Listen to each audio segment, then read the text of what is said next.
Le millionnaire, fou de rage après sa faillite, a chassé sa femme de chez eux, sans imaginer qu'elle cachait 2 millions de dollars. À Marseille, Adrien Lefebvre n'était pas seulement un nom, il était un phénomène. À 37 ans, il incarnait le succès forgé à la force du poignet, un self-made man flamboyant qui avait bâti un empire logistique à coups de flair, de charisme et d'un instinct presque animal pour les affaires. Les docks du port, les entrepôts de la banlieue, les itinéraires stratégiques reliant l'Italie à l'Espagne, tout semblait lui appartenir ou dépendre de son influence. Les journalistes parlèrent de lui comme d'un nouveau Napoléon du fret, et de ce concurrent, bien qu'envieux, reconnaissait son génie. Il vivait dans une villa perchée au-dessus de la corniche, une maison lumineuse où chaque pièce était un témoignage dès son ascension fulgurante. À ses côtés, Camille, 35 ans, apportait l'élégance tranquille d'une femme qui avait connu les coulisses du succès bien avant d'en vivre les feux. Ancienne productrice d'événements, elle avait abandonné sa carrière pour épauler Adrien. Ils formaient un couple admiré, parfois envié, mais toujours observé. Pourtant, sous les sourires photographiés et les apparitions mondaines, le vernis commençait à craquer. Depuis plus d'1 an, Adrien sentait le sol se dérober. Une opération hasardeuse en Afrique du Nord, des contrats annulés à la dernière minute, un partenariat stratégique qui s'était révélé être un piège. Chaque erreur, chaque trahison s'empilait comme des dominos menaçant de tomber ensemble. Les dettes s'accumulaient plus vite que les solutions. Son équipe, jadis soudée, s'effritait sous la pression. Certains partenaires de longue date se faisaient subitement injoignables. D'autres, qu'il croyait loyaux, étaient en fait à l'origine de sabotages internes. Adrien ne parlait pas de ses doutes. Il préférait affronter les bilans dans le silence nocturne de son bureau, un verre de scotch à la main, face aux écrans qui clignotaient des chiffres rouges. Camille, intuitive, avait tenté à plusieurs reprises d'initier une conversation, de sonder ses silences. Il la rassurait d'un simple « ça va passer », tout en sachant que le précipice était proche. Mais ce fut un lundi matin, à 7h30, que tout bascula. Il reçut un courrier recommandé, une notification officielle de faillite, accompagnée d'une ordonnance de gel des avoirs personnels. Le document tomba au sol. Il le regarda sans le ramasser. Puis il se leva, traversa le salon, entra dans la chambre et aperçut Camille assise sur le bord du lit, en train de fermer une boucle d'oreille. Il resta là, figé, respirant de plus en plus fort. Un feu froid montait en lui. Il n'y avait plus de logique, plus de retenue, seulement un torrent de frustration accumulée. « Tu savais, pas vrai? Tu savais que ça allait arriver et t'as rien dit ?» lança-t-il d'un ton accusateur. Camille se tourna lentement, surprise par le ton, mais sans peur. « Adrien, non, je ne savais pas, mais je voyais que tu t'épuisais. J'ai essayé de t'aider. Aider? Tu m'as regardé couler. Tu étais là pour la gloire, les voyages, les dîners. Maintenant que tout s'écroule, tu fais quoi? Tu continues. À mettre tes boucles d'oreilles? » Camille se leva. Elle ne cria pas. Elle ne répondit pas à l'insulte. Elle le regarda simplement. « Je suis encore là. Mais je peux partir si c'est ce que tu veux. » Cette phrase, prononcée avec une dignité désarmante, fit chanceler Adrien. Mais il n'entendait plus rien. Son esprit était saturé. Son empire, son nom, son image, tout effondrait comme un château de cartes. Il avait besoin d'un coupable. Elle était là, calme, élégante, et donc suspecte. Il hurla alors une phrase qu'il ne se pardonnerait jamais. « Tu n'étais là que pour l'argent. C'est fini. Dégage !» Le silence qui suivit fut plus violent que ses cris. Camille prit une valise, y rangea quelques vêtements, un carnet, un nécessaire de toilette. Pas un mot, pas une larme. En 40 minutes, elle traversa la maison sans un regard en arrière. Lorsqu'elle atteignit la porte d'entrée, elle se retourna brièvement. Son regard était froid, limpide. Pas de haine, pas de supplication. Juste une forme de lucidité presque clinique. Puis elle disparut. Adrien resta seul au milieu du salon, les rideaux ouverts sur une mer calme, indifférente à son chaos intérieur. Il pensa un instant qu'il venait de se libérer d'un poids, mais il n'en ressentit aucun soulagement, seulement un vide grandissant et une phrase qu'il ne pouvait plus oublier « Je suis encore là, mais je peux partir ». Ce qu'il ignorait à cet instant, c'est que le départ de Camille n'était pas une fuite. C'était le début d'un mouvement parfaitement calculé. un mouvement qu'il n'avait jamais anticipé. Le lendemain matin, la maison d'Adrien semblait vidée de son souffle. Il n'y avait plus de parfums flottants dans les couloirs, plus de tasses oubliées sur le bord de l'évier, plus de bruissement de pas légers sur le parquet. Seul restait le silence, épais et glacial, qui infiltrait jusque dans ses os. Adrien se réveilla tard, étourdi par une nuit sans sommeil, envahi par les images confuses de la veille, les papiers de faillite, la voix calme de Camille, ses propres cris, sa valise tirée dans le couloir, puis ce regard. Ce regard qui l'avait transpercé et qu'il n'arrivait pas à oublier. Il aurait pu la rappeler. Il aurait pu s'excuser, admettre que la colère l'avait dévoré, que son orgueil parlait à sa place, mais il ne le fit pas. Au lieu de cela, il se convainquit que c'était elle, la manipulatrice.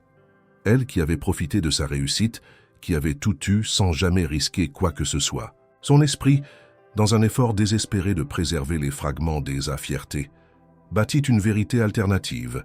Camille s'était restée à ses côtés tant que l'argent coulait et l'avait abandonné dès les premières secousses. Ce raisonnement bancal était tout ce qu'il lui restait pour ne pas sombrer. Ce même jour, en début d'après-midi, un huissier sonna à la porte. Adrien ouvrit sans réfléchir, torse nu, les yeux cernés. L'homme en costume sombre lui remit une enveloppe épaisse, cachetée, et un inventaire provisoire de ses biens. Tout était saisi. Il signa sans lire, referma la porte et resta planté là, l'enveloppe à la main. C'était comme si chaque minutet de cette journée s'acharnait à lui rappeler son échec. Au crépuscule, il ouvrit un tiroir dans le bureau, attrapa une vieille bouteille de bourbon à moitié vide et alla s'asseoir sur la terrasse face à la mer. Le soleil descendait lentement, peignant le ciel de nuances dorées qu'il ne voyait même pas. Il but sans retenue, comme au naval de l'eau dans le désert. Une douleur sourde montait dans sa poitrine, mais il la confondait avec l'alcool. Quand la nuit tomba, il retourna à l'intérieur et mit de la musique forte, comme pour couvrir ses pensées. Mais rien ne suffisait à faire taire le vacarme en lui. Le lendemain, il erra dans la maison, chaque pièce semblant plus grande, plus vide. Des vêtements de Camille traînaient encore dans un tiroir, une brosse à cheveux restait sur la coiffeuse. Il aurait pu les jeter, les brûler, mais il ne le fit pas. Il les laissa là comme si leur présence atténuait l'abandon. Il se disait qu'elle reviendrait, que ce n'était qu'une pause, un caprice. Mais au fond, il savait. 3 jours passèrent, puis une semaine, aucun appel, aucun message. Camille ne répondait pas. Ses réseaux sociaux étaient inactifs. Elle s'était évaporée. Et plus les jours s'allongeaient, plus Adrien se sentait seul, non seulement dans sa maison, mais dans son histoire. Il commença à douter. Et si elle n'était pas celle qu'il croyait? Et si c'était lui qui n'avait jamais su voir ce qu'elle supportait en silence? Mais à chaque fois que ses pensées menaçaient de fissurer son armure, il les refoulait. Il ne voulait pas être l'homme qui admet ce tort. Pas encore. Un matin, il descendit au rez-de-chaussée et vit un objet qui n'était pas à sa place. Un livre de Camille, posé sur la table de la cuisine. Un roman qu'elle relisait chaque année, annoté à la marge. Il l'ouvrit machinalement et tomba sur une note griffonnée au crayon. « Tu crois que je suis là pour les résultats, mais je suis resté pour le naufrage. » Cette phrase le glaça. Elle avait anticipé l'effondrement. Elle avait vu venir la chute et elle était restée. Ce jour-là, Adrien s'effondra dans le salon. Il pleura pour la première fois depuis des années. Pas seulement pour Camille, mais pour lui, pour ce qu'il était devenu, pour tout ce qu'il avait perdu en pensant tout gagner. Il se leva avec difficulté, tituba jusqu'à la salle de bain, se lava le visage et resta là, appuyé contre le miroir, à observer un homme qu'il ne reconnaissait plus. C'est alors qu'il prit une décision. Il devait la rayer de sa vie, définitivement. Il effaça toutes leurs photos des cadres, jeta ses affaires restantes dans un sac qu'il laissa devant la porte. Il téléphona à son avocat et demanda de lancer une procédure de séparation de biens. Il voulait officialiser la rupture, la rendre irréversible. Pas pour la blesser, mais pour reprendre le contrôle, ou du moins l'illusion d'un certain contrôle. Mais malgré tous ses gestes, malgré son air décidé, une chose persistait.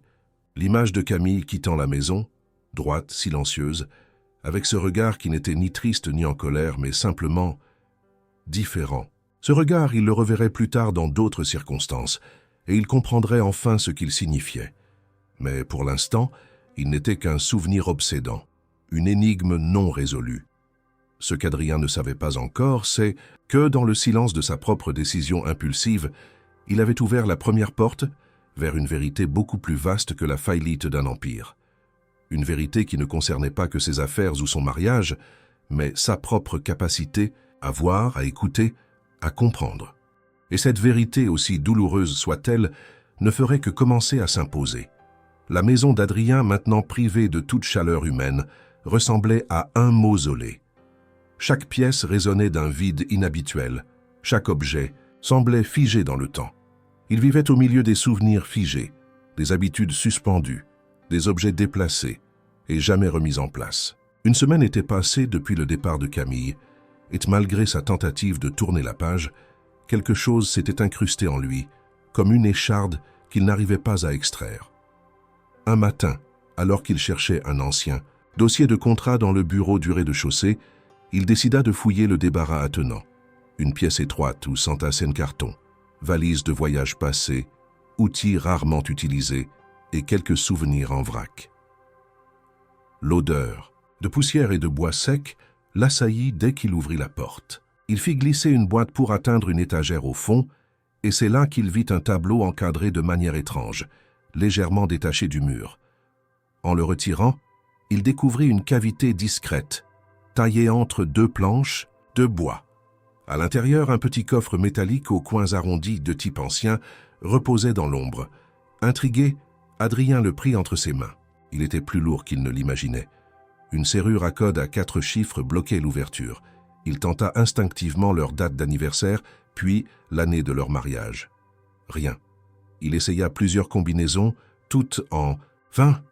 Irrité, il frappa le coffre contre le sol, mais il résista. Il songea un instant à le forcer, mais quelque chose dans l'élégance de sa fabrication l'en dissuada. Il reposa le coffre sur l'étagère. Mais l'image de cet objet scellé, oublié, devint une obsession silencieuse.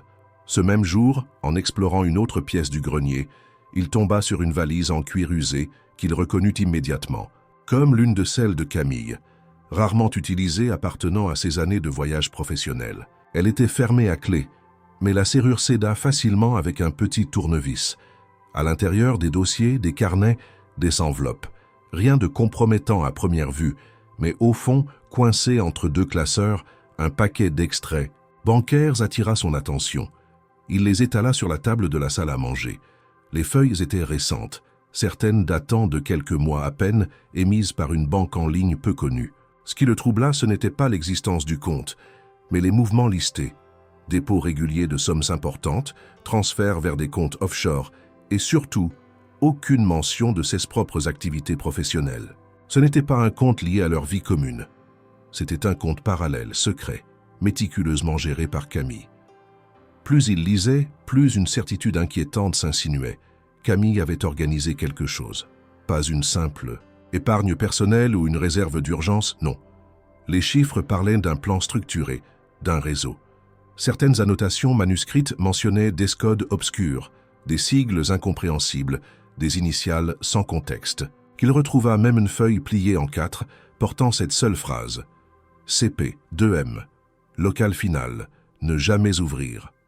Les mots n'avaient aucun sens immédiat, mais l'intention était claire. Quelque chose d'important, d'enfoui, de protégé. Adrien resta longuement assis devant ces documents. Il sentait naître en lui une tension nouvelle, différente de celle des affaires ou de la faillite. Une tension personnelle, intime, presque existentielle. Il commença à repenser à certaines conversations du passé, des moments où Camille semblait absente, pensive, où elle évitait certains sujets avec une aisance qu'il n'avait jamais vraiment remarquée. Comment avait-il pu vivre à ses côtés sans rien voir? Ce n'était pas la première fois qu'il avait négligé des signes, mais cette fois, la négligence semblait avoir un prix bien plus élevé que l'échec de son entreprise. Il s'apercevait que la femme qu'il croyait connaître, soutenir, protéger, avait peut-être toujours évolué dans une dimension parallèle.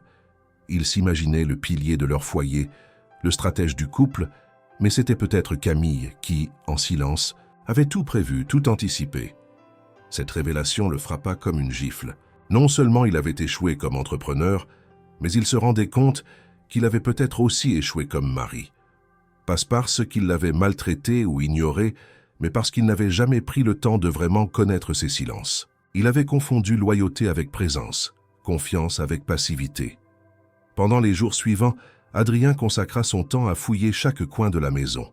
Il retourna les placards, ouvrit les tiroirs, relut des carnets anciens, espérant trouver une autre piste, une clé, une explication. Mais tout semblait s'être refermé. Le coffre restait muet, les comptes verrouillés, les codes hermétiques. Il prit alors une décision. Il allait comprendre. Il allait découvrir ce que Camille avait construit d'Ins l'ombre de son empire. Il ne savait pas encore où cela le mènerait, mais il savait une chose. Ce qu'il avait perdu n'était peut-être pas que financier. Il avait peut-être perdu l'accès à une vérité bien plus précieuse que n'importe quel chiffre dans un bilan et dans un paradoxe cruel. C'est en perdant tout qu'il commençait enfin à ouvrir les yeux. Le matin était gris, chargé d'une brume qui s'accrochait encore aux vitres de la villa silencieuse. Adrien s'était levé plus tôt que d'habitude, tourmenté par les rêves d'une mémoire trouble. Il avait passé la nuit à relire les extraits bancaires trouvés dans la valise, à le comparer, à tracer mentalement les circuits des transferts. Il avait tenté d'identifier les banques, les noms codés mais sans succès.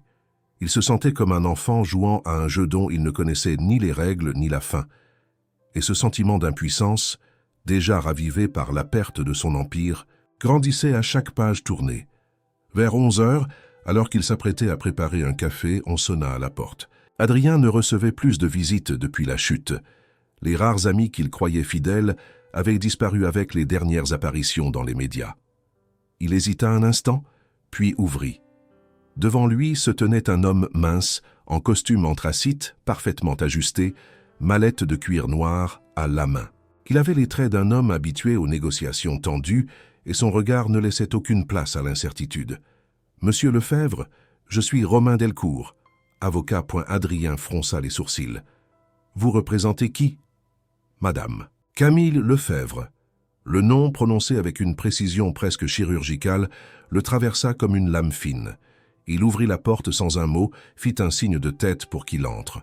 Le salon, encore encombré de papiers et de dossiers ouverts, ressemblait à un champ de bataille administratif. Romain s'assit, posa sa mallette sur la table basse et en sortit une enveloppe beige épaisse, suivie d'un document cartonné.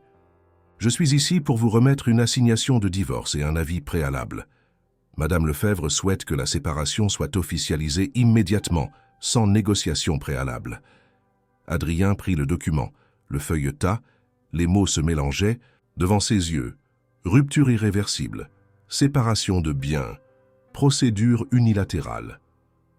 Mais ce n'était pas cela qui le foudroya. C'était le feuillet glissé à part, une lettre manuscrite signée de la main de Camille.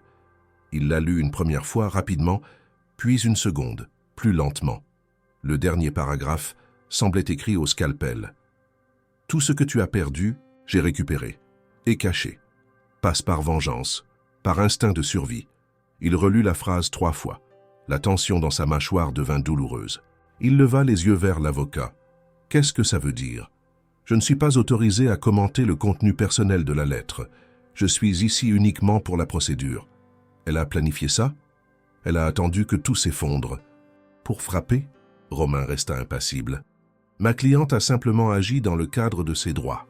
Je vous invite à contacter un représentant légal. Adrien serra le papier dans ses mains. La colère n'était plus une décharge. Elle devenait un feu lent, une obsession. Camille, la femme qu'il avait accusée d'opportunisme, se révélait avoir joué un jeu à plusieurs niveaux. Et ce n'était pas seulement la trahison qui le rongeait, mais l'ampleur de ce qu'il ne comprenait pas encore. Qu'avait-elle récupéré? Où l'avait-elle mis? Pourquoi cette lettre maintenant? L'avocat se leva, rangea calmement ses affaires. « Je reviendrai dans une semaine pour les signatures. Je vous conseille vivement de consulter un professionnel.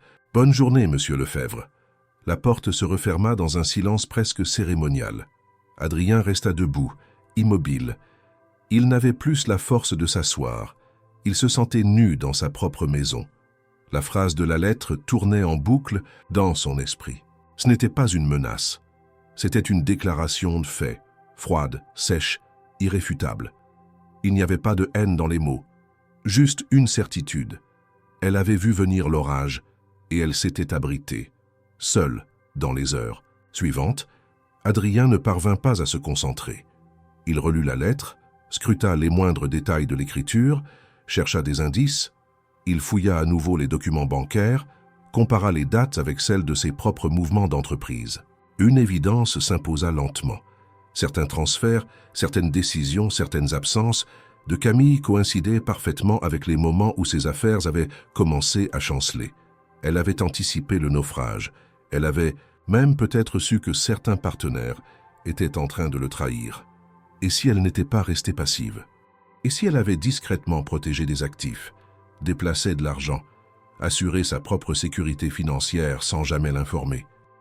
Cette hypothèse devenait chaque minute plus plausible. Il se rappela de ses absences, sous prétexte de visiter sa mère, de ses projets personnels jamais très clairs, de ses discussions interrompues dès qu'il entrait dans une pièce. Mais ce qui l'atteignait le plus profondément, c'était l'idée que Camille avait vu ce qu'il refusait de voir. Elle avait détecté la faiblesse du château qu'il croyait forteresse. Et au lieu de l'affronter ou de le prévenir, elle avait construit dans l'ombre une sortie de secours pour elle seule. Le soir tomba. Adrien ne mangea pas. Il resta assis devant le coffre encore fermé, la lettre à la main. Il n'avait plus seulement envie de comprendre, il en avait besoin. Non pour l'argent, mais pour savoir jusqu'où allait la distance entre lui et la femme qu'il croyait avoir connue. Et surtout, pour savoir s'il avait été victime d'un plan, ou simplement aveugle à une vérité qui avait toujours été là, sous ses yeux. Adrien ne dormait plus depuis des jours. Son esprit, empoisonné par les révélations successives, ne trouvait aucun répit. Les mots de Camille résonnaient comme un échou interminable. « Tout ce que tu as perdu, j'ai récupéré, et caché bien. » Cette phrase, il l'avait décomposée 1000 fois, cherchant une faille, une exagération, une exaspération, quelque chose qui la rendrait moins réelle. Mais elle restait brutale, tranchante, impossible à ignorer. La maison, autrefois un symbole de pouvoir et de stabilité, était devenue une prison mentale, chaque recoin une promesse de réponse jamais livrée. Un matin, alors qu'il fouillait dans le grenier à la recherche de vieux contrats qu'il espérait encore exploitables juridiquement, il trouva une boîte en carton marquée du nom de Camille. C'était une caisse qu'il avait lui-même montée peu après leur mariage, dans l'idée de conserver les souvenirs de leur vie à deux. Photos de lune de miel, tickets de spectacle, lettres d'anniversaire. Il l'avait oubliée depuis longtemps. Il la posa sur le sol, l'ouvrit avec précaution, et à l'intérieur, parmi les objets sentimentaux, un carnet attira immédiatement son regard. C'était un carnet bleu, à la couverture rigide, un peu usé sur les bords, fermé par une élastique, fatigué. Il le reconnut sans mal. Camille y notait autrefois ses idées d'événements, ses to-do list, ses calculs de production, lorsqu'elle travaillait encore dans l'organisation des spectacles et congrès. Elle l'avait toujours à portée de main, même après avoir arrêté sa carrière. Adrien l'avait vu 1000 fois sans jamais se donner la peine de l'ouvrir. Il détacha l'élastique et tourna les premières pages. Les premières lignes respiraient la nostalgie. Liste de tâches pour des mariages, noms de fournisseurs, budget d'événements privés, quelques croquis de mise en scène. Puis, plus il avançait, plus le contenu devenait moins professionnel et plus personnel. Des schémas de dépenses, des chronogrammes, des projections financières. À partir du tiers du carnet, l'espace devenait presque codé. Les mentions étaient datées, rigoureuses, mais mystérieuses. CP, d'eux-mêmes. Vérifier transfert SA, contact final validé, J, ne jamais en parler. Local final, sécurité totale. Adrien sentit son souffle s'accélérer. Ces notes, qu'il comprenait à peine, évoquaient une planification bien plus sérieuse qu'une simple précaution de couple. Il tourna encore quelques pages et retrouva des copies manuscrites d'extraits de comptes, de budgets prévisionnels avec des titres comme « Plan d'autonomie » ou « Scénario de retrait complet ». Chaque ligne semblait dater d'un moment où les affaires d'Adrien allaient encore bien. Hélène n'avait donc pas agi dans la panique. Elle avait préparé un scénario de sortie pendant qu'il croyait que tout allait encore sous contrôle. Il s'arrêta net devant une ligne soulignée en rouge. CP2 somme validée. Transfert décisif dans 15 jours. Propriété via Hugo. Réception discrète assurée. Le nom sauta à ses yeux comme un clignotement. Hugo. Ils connaissaient un seul Hugo dans leur entourage, un ancien collaborateur de leurs premières années, d'Ascension. un courtier immobilier qui s'était peu à peu éloigné après le changement d'échelle de l'entreprise. Adrien se rappelait qu'Hugo avait toujours eu des connexions dans les cercles discrets de l'immobilier, parfois borderline, toujours efficaces. Il n'était pas resté proche, mais le nom, dans ce contexte, éveillait une curiosité intense. Adrien passa les heures suivantes à tout relire, à classer les informations par date, à dresser un tableau mental. Il ne s'agissait plus seulement de comprendre pourquoi Camille avait agi comme elle l'avait fait. Il voulait savoir jusqu'où elle était allée. Ce carnet était la preuve d'un plan.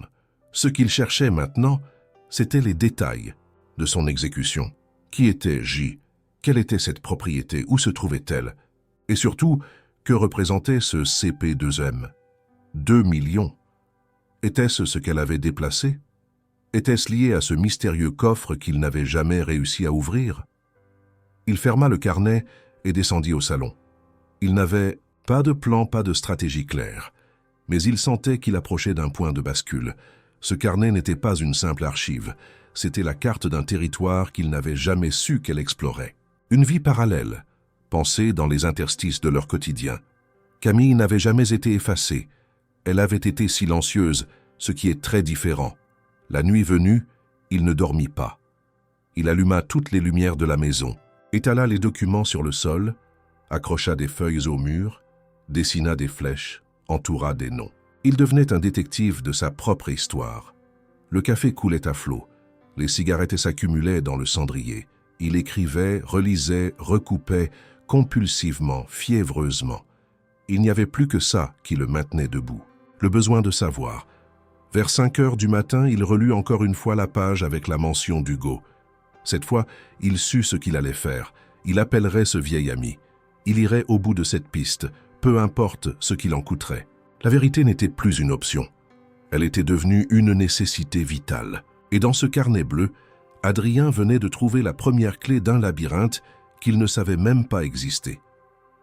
Le lendemain matin, à 7 heures, Adrien était déjà prêt. Il avait passé la nuit sans dormir, mais une clarté étrange s'était imposée dans son esprit. Chaque ligne du carnet bleu, chaque note griffonnée à la hâte par Camille, formait maintenant une carte mentale dans sa tête. Il n'avait pas de preuves concrètes, mais il avait des noms, des dates, des mouvements, d'argent, des initiales. Et il avait un point d'entrée, Hugo. L'homme qui, à l'époque, avait permis à Adrien d'acheter ses premiers entrepôts, toujours via des circuits discrets, parfois à la limite du légal. Un homme de confiance, mais aussi un homme d'ombre, capable de tout négocier tant qu'il y avait une commission à la clé. Adrien retrouva son numéro après quelques recherches dans ses anciens contacts professionnels. Il hésita avant d'appeler. Il se demandait si Hugo accepterait de lui parler. Après la faillite, Adrien avait été abandonné par la majorité de ses relations. Il n'était plus une figure d'influence, mais un naufragé. Pourtant, Hugo décrocha dès la deuxième sonnerie, sa voix rauque inchangée. « Lefebvre, je croyais que t'étais mort ou planqué à l'étranger. J'ai besoin de te voir, c'est à propos de Camille. » Il y eut un bref silence au bout du fil. « Je t'écoute. » Pas au téléphone. En face. Café Le Provençal, dans une heure. Marché conclu. Adrien raccrocha, s'habilla rapidement, prit les feuillets essentiels du carnet bleu et quitta la maison. L'air frais du matin le frappa en plein visage, le réveillant davantage que toutes les tasses de café de la petite nuit. Il arriva au café en avance. L'établissement était vide à 7 heures. Les serveurs installaient encore les chaises. Il s'installa à une table au fond, dos au mur, pour mieux observer la salle. À 8 heures précises, Hugo entra. Il n'avait pas changé. Manteau en cuir, barbe mal taillée, regard alerte. Il s'assit sans saluer, posa son téléphone face, contre table. « T'es pas du genre à appeler pour parler de ton ex. Alors dis-moi, » Adrien sortit une feuille du carnet et la poussa vers lui. « Tu reconnais ce nom? Ce sigle? CP2M. C'est toi qui as servi d'intermédiaire pour une propriété achetée par Camille, n'est-ce pas ?» Hugo lut le document sans changer d'expression, puis il le reposa lentement. « Elle t'a rien dit, hein? Pas étonnant. Elle faisait les choses proprement. Mieux que toi, en tout cas. Alors c'est vrai. Tu l'as aidée? J'ai pas violé la loi, Lefebvre. Elle est venue me voir il y a 2 ans. Elle avait du liquide, voulait une transaction discrète. Je lui ai trouvé une vieille ferme près de Forcalquier, au nom d'un prête-nom espagnol. Elle a payé comptant. rénovée sans attirer l'attention. Elle a fait les choses dans l'ombre mais clean. Adrien sentit sa gorge se serrer. 2 ans? C'était bien avant que les choses commencent à s'effondrer. Exactement. Elle savait que ton empire avait des fondations pourries. Et elle a décidé de construire quelque chose de solide de son côté. Il y eut un long silence. Adrien se tenait droit, mais chaque mot l'écorchait un peu plus.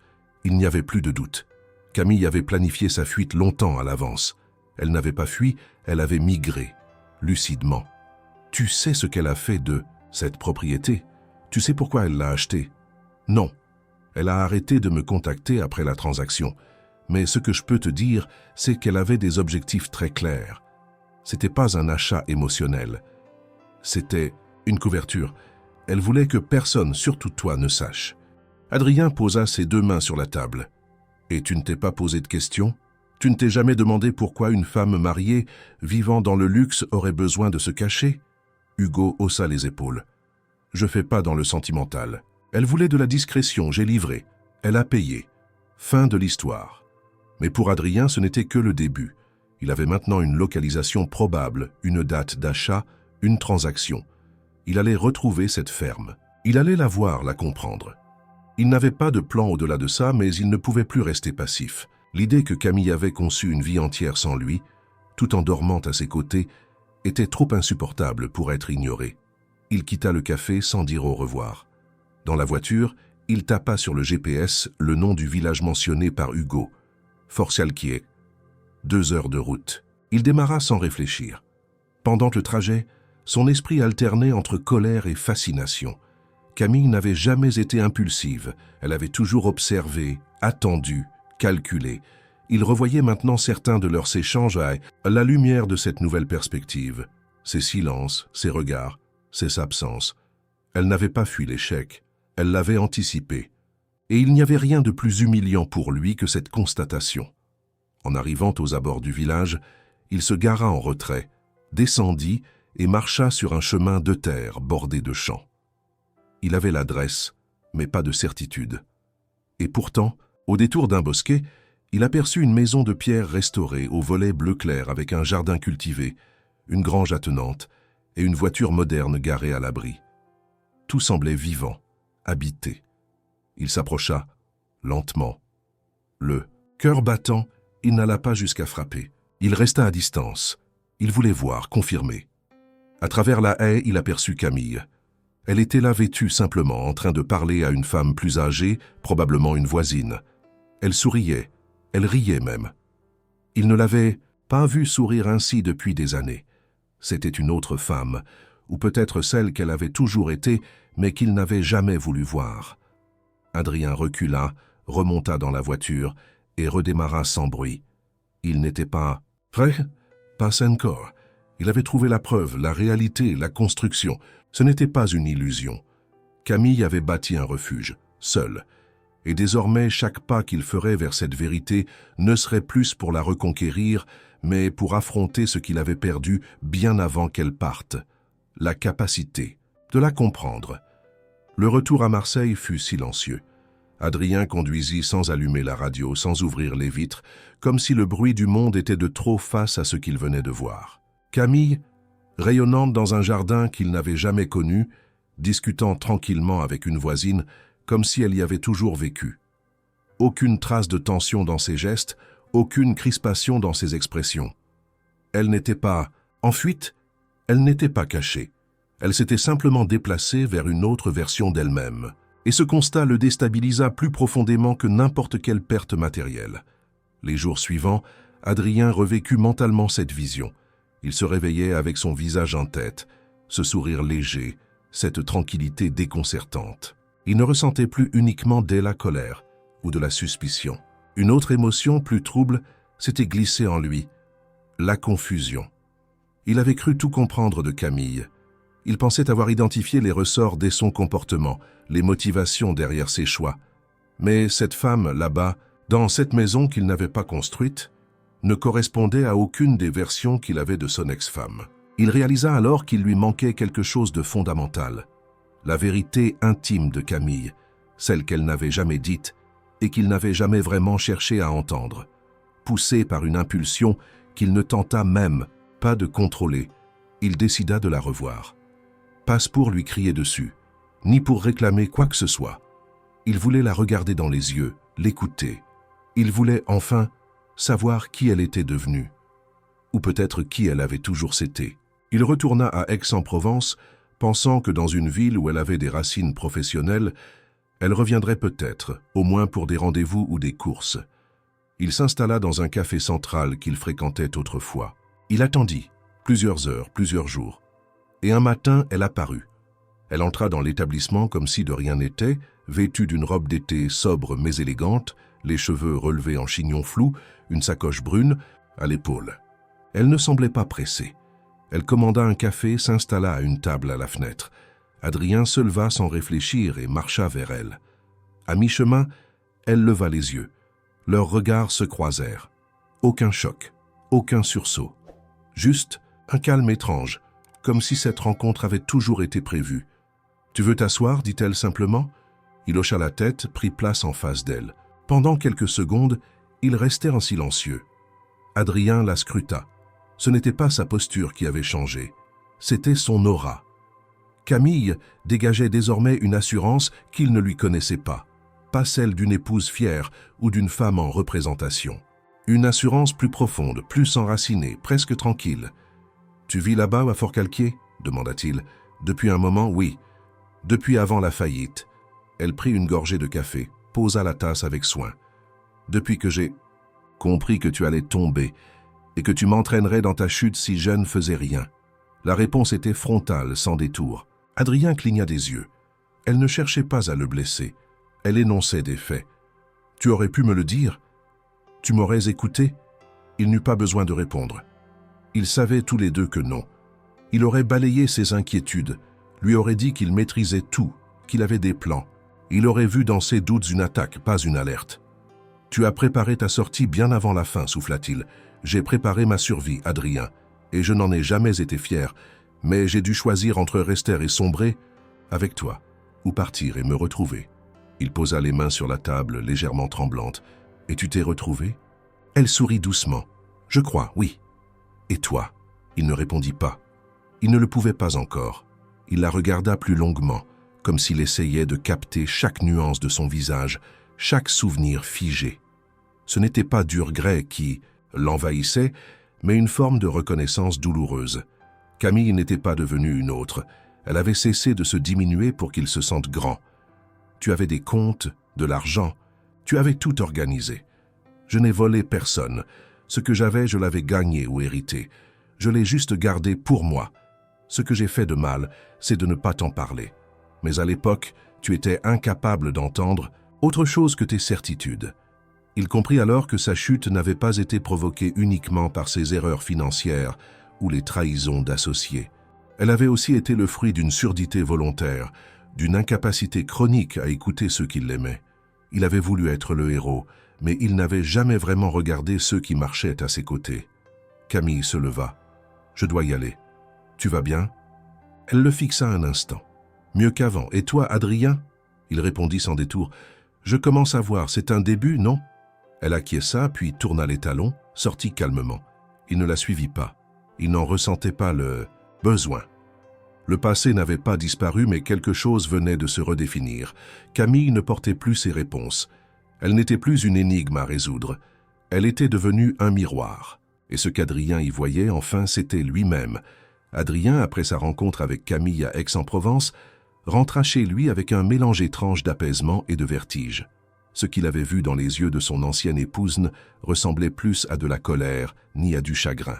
Il avait vu de la distance, mais aussi une vérité nue qu'il n'avait jamais su regarder. Camille n'était plus une victime, ni une complice. Elle était devenue l'architecte de sa propre vie. Et lui, bien qu'ayant construit un empire visible, n'avait jamais su bâtir une fondation émotionnelle solide. Mais une question continuait de marteler son esprit, obsédante, viscérale. D'où venait exactement l'argent que Camille avait utilisé pour ériger cette vie secrète, cet havre? De paix si parfaitement isolé de leur monde commun? Il retourna à ses investigations, décidé à ne plus seulement comprendre les gestes de Camille, mais aussi leurs origines. Il savait que si elle avait utilisé des circuits discrets, toute ne pouvait pas être totalement invisible. Il rassembla les documents accumulés, les extraits, les carnets, les relevés. Il comprit rapidement que plusieurs virements venaient d'une plateforme bancaire digitale basée à l'étranger au nom d'un compte qu'il ne reconnaissait pas. Le code IBAN correspondait à une banque offshore, mais une ligne en particulier attira son attention. Une transaction volumineuse datée de 8 mois avant la faillite de son entreprise, d'un montant exact de 2 millions de dollars. Là où son cœur accéléra. Ce ne fut pas tant par le montant, mais par l'origine du virement. Le libellé mentionnait une référence bancaire émise depuis les îles Maurice. Adrien ne connaissait personne dans ce pays, ni n'avait mené aucune opération légale ou officieuse liée à cette juridiction. Et Camille non plus, en tout cas à sa connaissance. Pourtant, c'était là que résidait l'une des clés de ce mystère. Une somme colossale injectée discrètement dans un circuit parallèle, sans aucun lien avec leur bien commun. Ne sachant plus vers qui se tourner, il contacta une ancienne connaissance, un informaticien surnommé Victor, qui l'avait autrefois aidé à sécuriser des transactions à l'époque faste de ses affaires. Victor, aujourd'hui marginalisé, dans des activités semi-légales, accepta de l'aider en échange d'un paiement symbolique et d'un certain plaisir à faire tomber les masques, comme il aimait le dire. Ensemble, ils passèrent plusieurs heures à décrypter les codes d'accès à l'ancienne boîte mail professionnelle de Camille, récupérée sur un disque dur que l'avocat d'Adrien lui avait restitué parmi d'autres effets personnels. Après plusieurs tentatives, ils accédèrent enfin à une série d'emails archivés, dont certains remontaient à plusieurs années. L'un d'eux, en particulier, changea tout. Envoyé depuis une adresse inconnue, il contenait une pièce jointe nommée « Transaction finale MU-PDF ».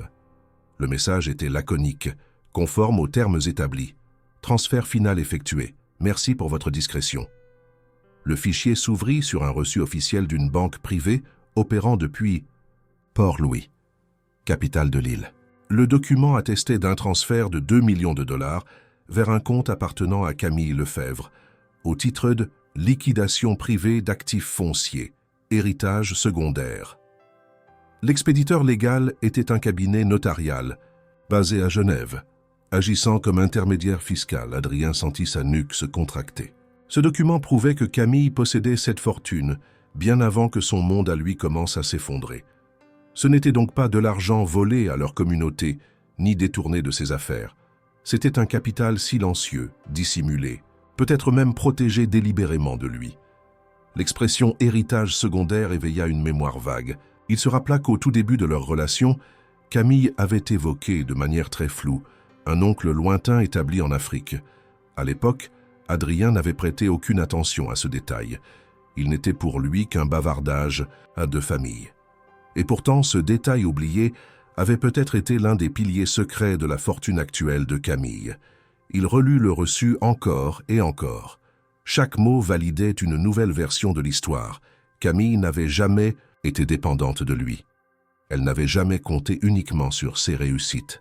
Elle avait toujours gardé une part d'elle-même hors de portée, à l'abri de tout naufrage émotionnel ou financier. Ce n'était pas une trahison au sens traditionnel, c'était une stratégie de préservation. Mais une autre question plus amère se forma en Adrien. Pourquoi ne lui en avait-elle jamais parlé? Pourquoi avoir gardé cet argent secret? Pourquoi n'avoir jamais tenté de l'intégrer à leur projet commun, ne serait-ce que pour sécuriser leur avenir? Était-ce un manque de confiance, une forme de méfiance structurelle, ou simplement une manière de lui signifier silencieusement qu'elle ne le considérait jamais comme éternellement fiable? Il comprit alors qu'il ne s'agissait pas seulement d'argent. Ce que Camille avait construit n'était pas un trésor caché. C'était une preuve d'indépendance, de méfiance peut-être, mais surtout de lucidité. Elle avait anticipé que le rêve partagé ne tiendrait pas, et elle avait préparé un parachute. Pas pour s'enfuir, pour atterrir ailleurs, sans fracas, sans appel à l'aide. Ce soir-là, Adrien ne tenta pas de noyer ses pensées dans l'alcool. Il resta assis dans son bureau, relisant les emails, le reçu, les annotations du carnet bleu, le tout étalé devant lui comme les pièces d'un puzzle dont l'image se dessinait enfin. Ce n'était pas Camille qui avait changé. C'était lui qui, pour la première fois, voyait en pleine lumière la complexité d'une femme qu'il avait toujours tenue pour acquise. Et cette prise de conscience plus que tout, le bouleversa. Adrien n'avait plus de doute. Le document qu'il avait découvert détaillant le transfert de 2 millions de dollars depuis un cabinet genevois à destination d'un compte au nom de Camille avait mis à nu une partie du mystère.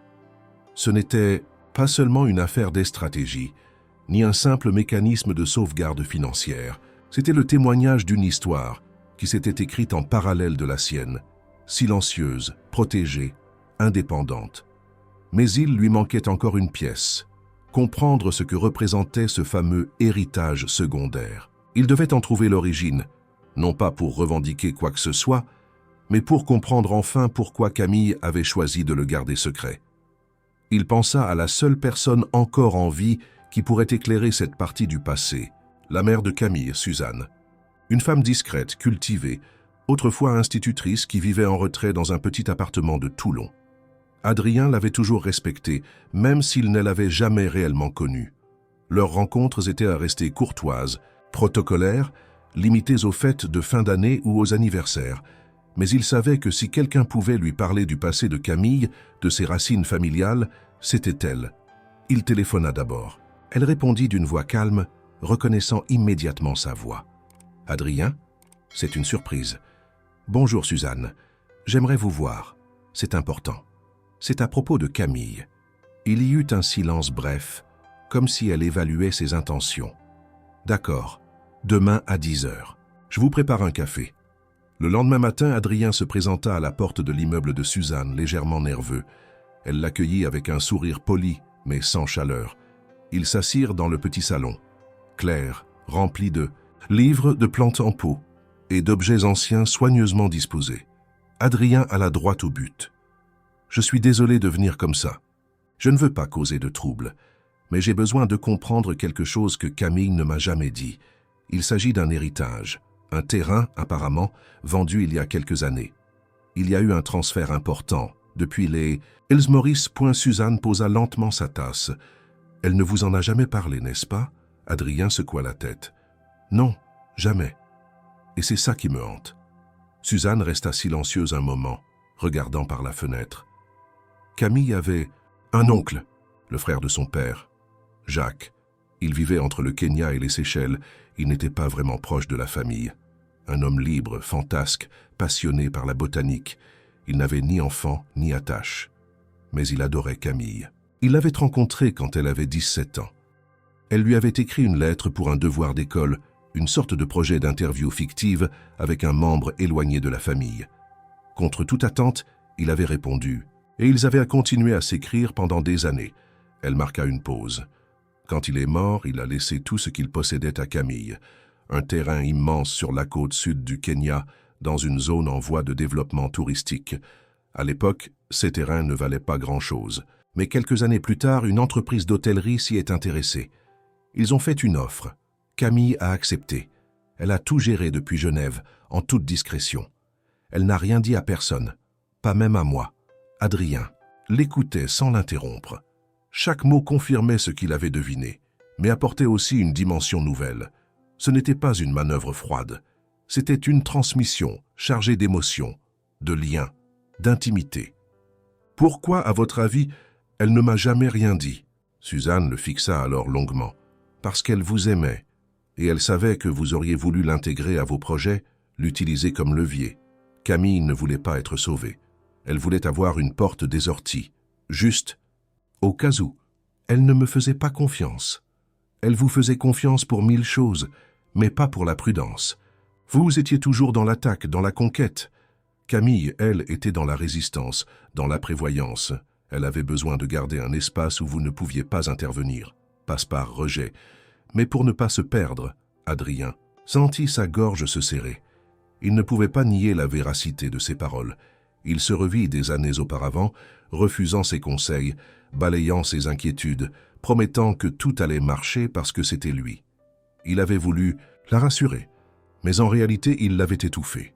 Et elle, au lieu de s'opposer frontalement, avait simplement creusé un tunnel discret vers l'indépendance. « Elle a bien fait alors, murmura-t-il.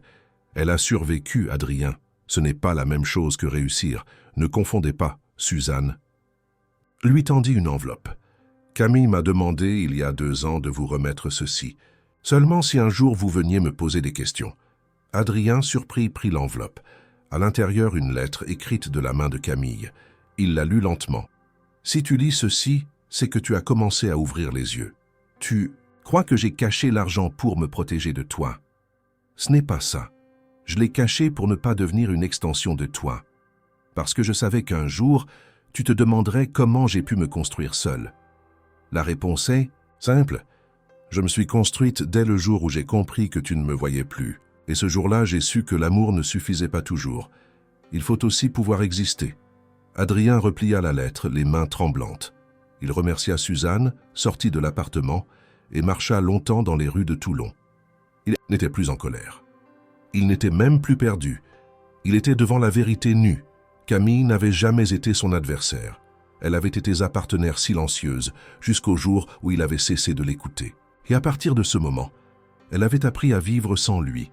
Après sa rencontre avec Suzanne et la lecture de la lettre laissée par Camille, Adrien se retrouva face à une forme de vide qu'il n'avait encore jamais expérimenté. Ce n'était plus celui du manque d'argent, ni celui de la solitude dans une maison désertée. C'était un vide intérieur, une conscience aiguë d'avoir traversé des années de sa vie sans jamais vraiment regarder ceux qu'il disait aimer. Il ne pouvait plus se mentir. Il n'avait pas été trahi. Il s'était lentement écarté de Camille, croyant que l'amour pouvait être automatique, que la loyauté était acquise, que la réussite pouvait excuser la négligence. Et maintenant, tout cela lui revenait comme une vague froide, une marée d'amertume contre laquelle il n'avait plus de digue. Mais la réalité matérielle, elle, ne se figeait pas dans la douleur existentielle. Les créanciers reprenaient leurs droits. Les avocats multipliaient les courriers. Les saisies s'accéléraient. Adrien n'avait plus rien de liquide, plus de biens revendables. Et la seule chose qui lui restait, c'était cette connaissance brutale. Camille disposait de fonds considérables, légitimement ou non, qu'elle avait isolés de toute communauté conjugale. Il n'était pas chum à réclamer ce qui ne lui appartenait pas, mais la rage de tout avoir perdu, couplée à l'humiliation d'avoir été tenu dans l'ignorance, réveilla en lui une pulsion de revanche. Il consulta son avocat, un homme méthodique, froid, ancien spécialiste du droit patrimonial. « Vous pensez qu'il y a une chance de prouver que cet argent, hérité ou non, aurait dû faire partie de la communauté ?» L'avocat hésita avant de répondre. « En théorie, non. Si l'héritage a été clairement affecté au nom de votre ex-épouse, sans réinvestissement dans des biens communs, il reste personnel. Mais si nous pouvons démontrer que ces fonds ont été dissimulés dans le but de soustraire des ressources en pleine crise conjugale, alors nous pourrions plaider la dissimulation volontaire d'actifs. Ça n'est pas gagné, mais c'est jouable. » Adrien savait que ce n'était pas une question de justice morale, mais de stratégie légale. Il accepta. Une procédure fut ouverte, dans un tribunal civil. Il s'y investit pleinement, non passe-dents, l'espoir réel de récupérer l'argent, mais pour poser un acte, pour prouver à lui-même qu'il n'était pas totalement passif dans son propre naufrage. Lorsque Camille fut officiellement informée de la plainte, elle ne réagit pas immédiatement. Pas d'appel, pas de lettre, pas même un refus écrit. Adrien interpréta ce silence comme un mépris, une indifférence cruelle. Mais un mois plus tard, elle répondit. Son avocat envoya un dossier complet, accompagné d'un mémoire argumenté. Chaque ligne, chaque transaction, chaque décision financière était documentée. Camille n'avait rien laissé au hasard. Non seulement elle prouvait que les fonds provenaient d'un héritage personnel, mais elle démontrait aussi que jamais aucun euro n'avait été mélangé aux ressources communes. Elle produisait même des documents notariaux anciens attestant de la volonté de l'oncle de léguer les biens exclusivement à sa nièce, à l'exclusion de toute communauté future. Mais ce n'était pas cette rigueur froide qui blessa Adrien. C'était la lettre qui accompagnait le document, rédigée de la main de Camille. « Je n'ai jamais souhaité que notre histoire se termine dans un tribunal, mais tu m'as assassiné. Tu m'as mise dans une position où je dois me défendre, alors que tout ce que j'ai construit l'a été loin de toi et non contre toi. Tu veux prouver que je t'ai caché des choses. Oui, je l'ai fait, parce que tu ne posais plus de questions, parce que ton monde n'avait plus de place pour autre chose que ta réussite. Tu veux récupérer ce que tu crois avoir perdu. Mais tu ne t'aperçois pas que ce que tu as perdu, c'est bien plus que de l'argent. Il lut cette lettre dans son bureau, seul, alors que le soir tombait. Il ne la déchira pas. Il ne l'arrangea pas. Il la laissa là sur le bureau, face visible, comme un rappel douloureux mais nécessaire. Il savait que le tribunal lui donnerait tort. Il savait que, juridiquement, Camille était intouchable. Et il comprenait à présent que ce procès n'était pas un acte de justice, mais une tentative désespérée de renouer un lien, même conflictuel, avec celle qu'il avait perdue sans même s'en apercevoir. Les mois suivants furent mécaniques. L'audience fut fixée, les plaidoiries prononcées. Adrien n'assista pas à la dernière séance. Il avait compris que ce combat ne produirait aucune réparation. Il se retira de la procédure sans cérémonie. Son avocat le comprit sans poser de questions.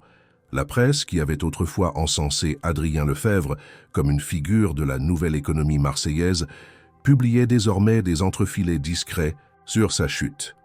Ancien magnat de la logistique en procédure contre son ex-femme, disait un article. Réclamation rejetée pour défaut de preuves, ajoutait un autre. Il n'y eut pas de scandale, juste l'oubli progressif d'un homme qui avait tout eu et tout perdu, et qui désormais ne représentait plus une histoire à vendre. Adrien, lui, s'installa dans un petit appartement dans le centre de Marseille. Modeste, fonctionnel.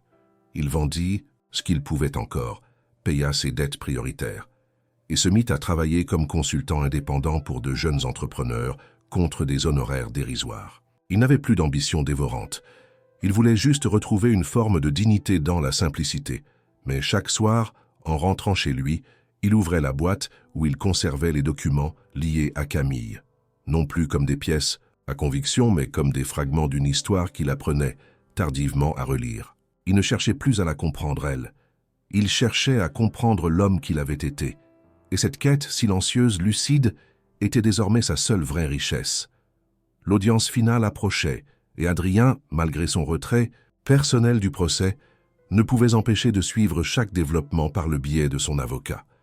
Il avait cessé de croire qu'une décision judiciaire lui rendrait justice. Ce qu'il cherchait désormais, inconsciemment peut-être, c'était une forme de clôture. Non pas la clôture juridique d'un divorce, mais celle plus intime d'une vie partagée, d'un amour autrefois vivant, aujourd'hui fossilisé. Les documents étaient limpides, les preuves irréfutables, mais une question persistait. Pourquoi Camille n'avait-elle jamais riposté avec violence? Pourquoi sa défense, même inattaquable, ne cherchait-elle jamais l'humiliation, la revanche? Le jour de l'audience, Adrien décida d'y assister sans prévenir son avocat, sans grande préparation. Il arriva seul, vêtu sobrement, les traits tirés, les mains vides. Le tribunal de grande instance de Marseille résonnait de bruits feutrés, de pas mesurés, de murmures entre avocats. La salle n'était pas pleine. L'affaire ne passionnait plus personne, sinon ceux qui en étaient directement touchés. Lorsqu'il entra, il vit Camille déjà assise sur le banc opposé, accompagnée de 2 avocats. Elle portait un tailleur gris perle, simple, mais impeccablement ajusté. Elle ne le regarda pas tout de suite. Il prit place en silence, et un léger frisson lui parcourut l'échine. Il se trouvait en face de la femme qu'il avait aimée, et qu'il avait voulu accuser de trahison, mais dont il avait surtout découvert la résilience. Le juge ouvrit la séance par une lecture rapide du résumé des faits. L'avocat d'Adrien exposa une dernière fois les raisons de la plainte. Tentative de démontrer un détournement indirect d'actifs avec mise en lumière d'un comportement dissimulatoire. Il plaidait sans conviction excessive, respectant simplement la procédure.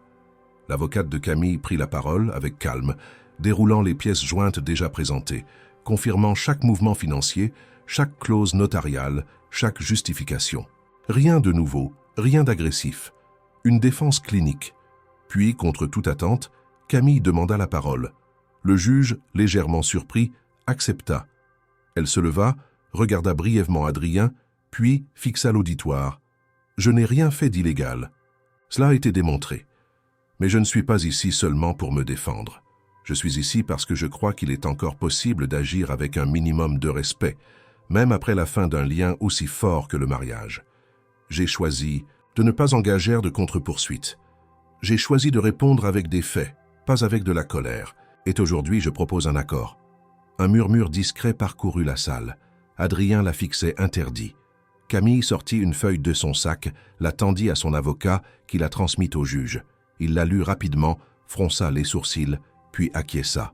Madame Lefebvre propose de transférer volontairement une somme équivalente à 10% du montant de son héritage, soit 200 000 $, à Monsieur Lefebvre, sans reconnaissance de dette, sans clause de culpabilité, mais à une condition, que Monsieur Lefebvre publie une déclaration officielle reconnaissant publiquement ses erreurs dans la gestion de leur patrimoine commun ainsi que dans la conduite de leur vie conjugale, non comme acte de contrition, mais comme reconnaissance de vérité. Un silence lourd s'installa. Tous les regards se tournèrent vers Adrien. Il se sentit exposé, nu. Ce qu'on lui proposait n'était pas de l'argent, c'était une décision morale. Un miroir tendu à bout de bras. Il pouvait refuser, garder sa fierté abîmée, continuer à affirmer qu'il avait été floué, même si les preuves disaient le contraire. Mais une autre part de lui, plus lucide, savait que ce moment-là, précisément, pouvait devenir un point de rupture définitif avec l'homme qu'il ne voulait plus être. Il se leva lentement, regarda Camille. Elle n'avait pas baissé les yeux, elle ne souriait pas, elle attendait. « J'accepte, dit-il. » Le juge enregistra l'accord. L'audience fut suspendue. Camille s'éclipsa sans chercher à échanger davantage. Adrien sortit par une porte latérale, croisant quelques journalistes qui l'interrogèrent brièvement. Il ne fuyait plus. Il répondit avec des mots simples. Il reconnut ses erreurs. Il expliqua que la procédure n'avait pas révélé une fraude, mais une vérité douloureuse, celle d'un homme qui avait négligé ce qu'il croyait acquis. Quelques jours plus tard, il publia une lettre ouverte dans un grand quotidien local. Il y retraçait sa chute, sans victimisation. Il décrivait son aveuglement, sa soif de succès, son incapacité à voir la fatigue, la solitude et les efforts silencieux de Camille.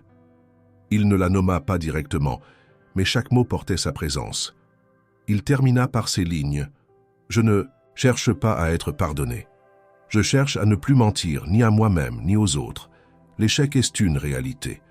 Mais l'honnêteté peut en être le point de départ. » L'article fut partagé, commenté, salué. Certains virent dans ce geste une stratégie de communication. D'autres, plus attentifs, y décelèrent une sincérité rare. Camille, elle, ne réagit pas publiquement. Mais Adrien reçut une semaine plus tard un mail sobre. « Merci.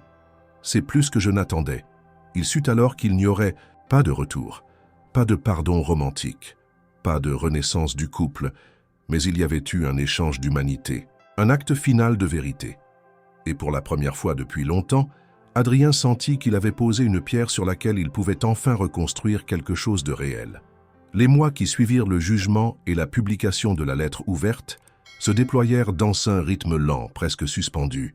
Adrien Lefebvre, autrefois figure charismatique et vibrante du tissu économique marseillais, menait désormais une existence silencieuse et volontairement effacée. Il avait quitté sa villa, vendu ses derniers actifs, et vivait dans un petit appartement aux murs blancs, sans décoration autre que les piles de livres et de dossiers épars qui jonchèrent les étagères. Il n'avait plus de chauffeur, plus de secrétaire, plus de salle de réunion. Ce qu'il possédait désormais tenait dans quelques cartons et dans sa mémoire. Et pourtant, il ne se plaignait pas. Chaque matin, il marchait jusqu'à un espace de coworking partagé installé dans un ancien entrepôt réhabilité près du port. Là, entouré de jeunes entrepreneurs, il offrait ses conseils, racontait ses erreurs, les décortiquait avec une lucidité désarmante. Il ne facturait pas toujours ses services. Parfois, il acceptait un déjeuner en échange d'une session de mentorat.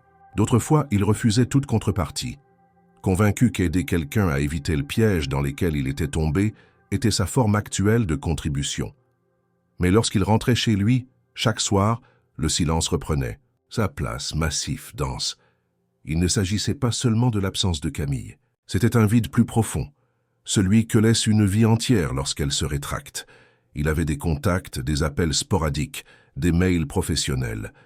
Mais son existence intime, elle, semblait comme suspendue entre deux époques, l'avant brillant mais illusoire, et l'après vrai mais solitaire. Camille, elle, poursuivait son chemin à quelques kilomètres de là. Elle n'avait pas disparu, au contraire. Son nom apparaissait de plus en plus fréquemment dans des cercles où Adrien n'avait jamais cherché à s'insérer. Initiatives locales, projets sociaux, collectifs d'autonomie féminine, programmes éducatifs en zone rurale. Elle avait investi une partie de son héritage dans un projet associatif ambitieux, la création d'un centre d'accueil et de formation pour femmes en difficulté. L'endroit, installé non loin de Forcalquier, servait à la fois de refuge et de tremplin. Des ateliers y étaient organisés chaque semaine, mêlant compétences pratiques et développement personnel. Adrien avait découvert cela par hasard en tombant sur un reportage dans une chaîne régionale. Il avait vu Camille apparaître à l'écran, calme, précise, passionnée. Elle parlait avec simplicité, mais chaque mot respirait la conviction. Elle n'évoquait jamais son passé, ni son divorce, ni son ex-mari. Elle parlait d'avenir, de structure, d'espoir concret. Et en la regardant, Adrien comprit qu'elle avait trouvé ce qu'elle cherchait. Ce n'était pas la vengeance. Ce n'était pas la revanche. C'était la construction. Il pensa plusieurs fois à la recontacter, non pour renouer, mais pour dire ce qui restait encore coincé entre ses pensées, l'admiration, le respect, la reconnaissance. Il commença même à écrire plusieurs messages, sans jamais les envoyer. Il ne voulait pas troubler l'équilibre qu'elle avait bâti. Il ne voulait pas réintroduire sa voix dans un récit dont il ne faisait plus partie. Un jour, en marchant, dans le centre de Marseille, il passa devant un lycée technique. Une affiche annonçait une conférence sur l'échec entrepreneurial, animée par d'anciens dirigeants devenus mentors. Son nom figurait en bas de l'affiche. Il avait accepté sans réfléchir, par pure envie de raconter ce que personne ne raconte jamais. La chute, le désenchantement, la reconstruction lente. Il entra dans l'établissement, se présenta et passa 2 heures à parler devant une centaine de jeunes, captivés par son honnêteté. À la fin de son intervention, une jeune femme s'approcha. « Vous étiez monsieur Adrien Lefebvre. N'est-ce Sebet, celui de Logistra ?» Il sourit doucement. « J'étais. Maintenant, je suis juste Adrien. Vous avez connu Camille Lefebvre ? Elle a parlé de vous une fois dans un atelier. Elle a dit que vous lui aviez appris une chose essentielle, ne jamais dépendre de l'admiration de quelqu'un pour exister. » Adrien resta figé. Ce n'était pas une accusation. C'était un constat. Et c'était vrai. Il la remercia, quitta l'établissement et marcha longtemps dans les rues sans but. Le soir même, il rentra chez lui et alluma son ordinateur. Il ouvrit un document vierge. Il écrivit pendant des heures. Pas une lettre, pas une plainte, juste une mise à plat. Ce qu'il avait appris, ce qu'il avait détruit, ce qu'il avait construit ensuite. Il n'était pas écrivain. Mais il sentit que ce texte, ce premier jet douloureux était nécessaire. Non pour être publié, mais pour être dit. Il ne l'envoya pas. Il le sauvegarda. Le silence, parfois, est la forme la plus pure de la paix. Ce n'était pas une fuite, c'était une maturité. Adrien comprenait désormais que le lien entre lui et Camille ne serait jamais détruit, mais qu'il n'avait plus besoin d'être actif pour exister. Il vivait dans les gestes qu'ils avaient à partager, dans les leçons qu'ils s'étaient données, dans la transformation qu'ils avaient l'un et l'autre embrassée.